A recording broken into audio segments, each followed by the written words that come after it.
கட்டினோம்னா ஆ மீன் பிடிச்சோன்னா இப்படி உரியிடும். ஆட்டோமேட்டிக்காக உருகிருமா?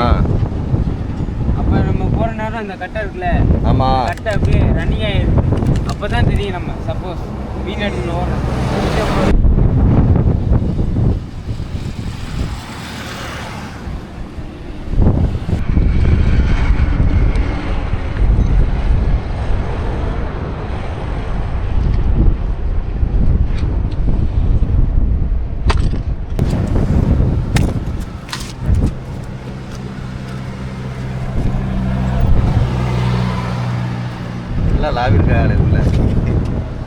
எல்லாருக்கும் வணக்கம். பாலத்தில் கட்டி விட்டுருந்த உயிர் இறக்கி மாட்டின சின்ன பாறை மீனை தான் இன்னைக்கு நம்ம வீடியோவில் பார்க்க போகிறோம். வாங்க பார்க்கலாம்.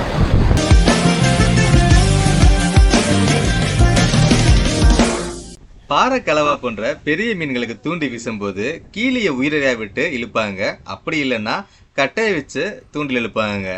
அதுவே சில சமயம் என்ன பண்ணுவாங்க, கீழி மீன்களையோ சூவாப்பாறை மீன்களையோ பாலை தூண்களில் தூண்டி நரம்ப கட்டி விடுவாங்க. இந்த முறையில் மீன் மாட்டின உடனேயே பாலை கட்டையில் கட்டியிருக்க தூண்டி நரம்பு ஆட்டோமேட்டிக்காக ரிலீஸ் ஆகி நம்மளுக்கு ஒரு சிக்னல் வந்துடும் மீன் மாட்டிடுச்சு அப்படின்னு. அதோட போய் நம்ம மீன் எடுத்துக்கிற வேண்டியதாங்க.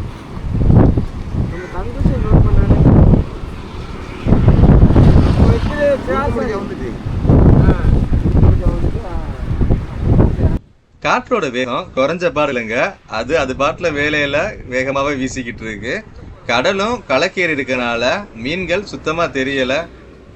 சேகரனை பாலத்தூண்கள்ல ஒரு 4 இடத்துல உயிரறைய ஓட விட்டுருக்காரு. அவர் ஒரு உயிரறைய பிடிச்சிட்டு நடந்துகிட்டு இருக்காங்க கிட்ட எங்கிட்டும்.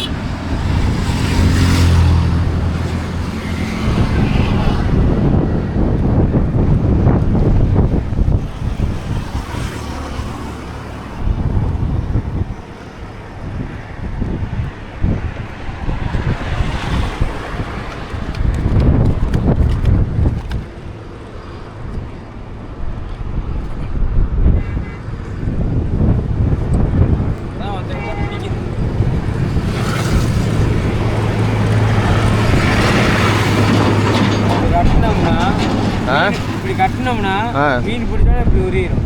ஆட்டோமேட்டிக்காக உருகிருமா? அப்போ நம்ம போகிற நேரம் அந்த கட்டை இருக்குல்ல, ஆமாம், கட்டை அப்படியே ரன்னிங் ஆகிடுது. அப்போ தான் தெரியும் நம்ம சப்போஸ் மீன் எடுத்துன்னு ஓடுறோம். இதை கட்டி போயிடலாம்.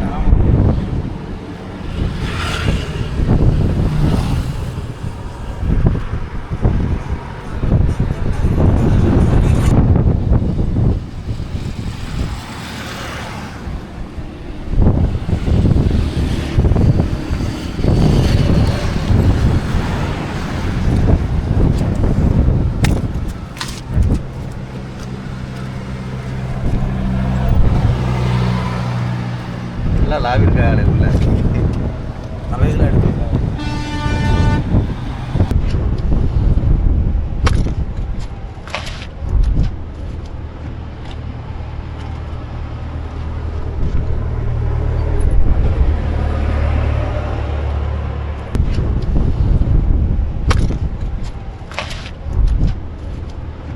நம்மளிடம் சுவையான ராமேஸ்வர கருவாடு மற்றும் கடலில் கிடைக்கிற சங்கு, முத்து போன்ற பொருட்கள் எல்லாமே நம்ம வெப்சைட்டில் நீங்கள் ஆன்லைன்லேயே வாங்கிக்கலாம். www.peppyfishing.com